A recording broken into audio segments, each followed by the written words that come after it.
Hello friend, સ્વાગત છે તમારું અમારી નવી રેસીપીમાં। તો આજે આપણે બનાવીશું દહીં તિખારી।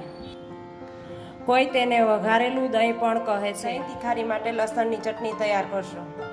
15 થી 20 કરી લસણ, 1 ચમચી કાશ્મીરી લાલ મરચું, તીખાસ માટે અડધી ચમચી રેગ્યુલર મરચું, સ્વાદ પ્રમાણે મીઠું। ચટણી ખાંડીને પેસ્ટ બનાવી લેશું।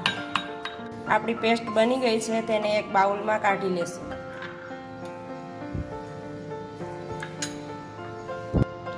અડધી ચમચી ધાણા જીરું પાવડર, થોડું હળદર પાવડર, 2 ચમચી જેટલું પાણી એડ કરીશું।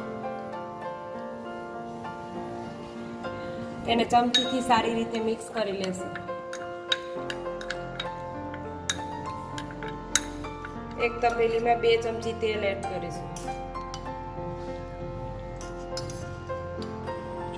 દહીં તિખારીના વઘાર માટે અડધી ચમચી રાઈ, અડધી ચમચી જીરું,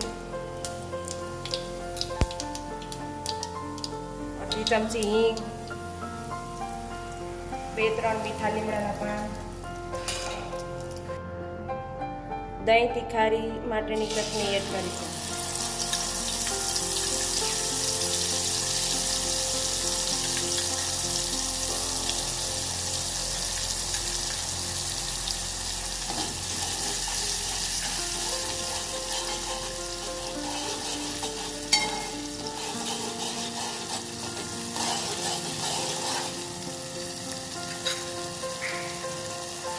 થોડું પાણી એડ કરીને 1 મિનિટ માટે પાકવા દેશું।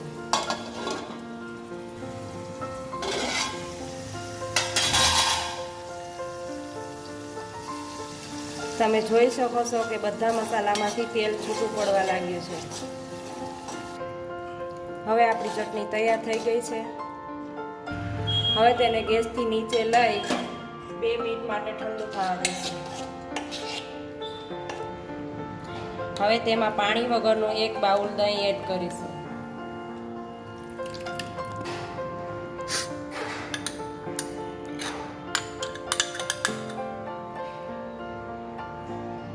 હવે તેને ધીમે ધીમે હલાવી લેશું।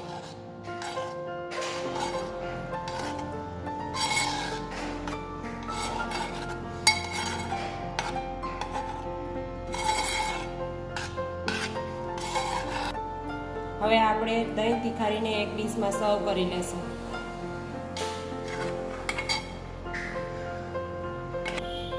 દહીં તિખારી પર થોડા ધાણા એડ કરીશું।